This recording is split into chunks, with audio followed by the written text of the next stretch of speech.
DMV reporting an accident. In today's video, you are going to learn how to report an accident to Oregon DMV.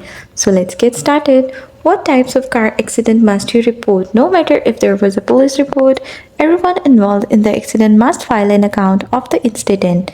There are 4 instances in which you have to report a car accident to the Oregon DMV when your vehicle sustained more than $2,500 in damage, your car needs to be towed away from the accident scene. Any other vehicle or property building sustained more than $2,500 in damage, and someone was injured or killed. How long you have to report the accident? You must tell DMV about the accident within 72 hours.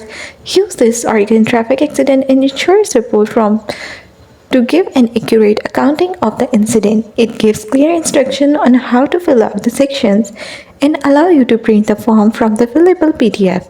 The Oregon DMV site has supplemental information as well.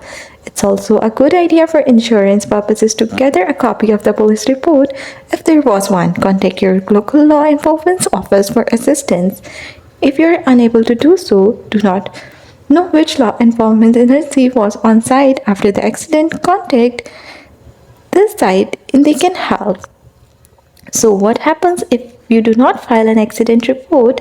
If you do not file an accident report or not on time, the Oregon DMV can suspend your license until you file. And that's all. Thanks for watching. Don't forget to like and subscribe.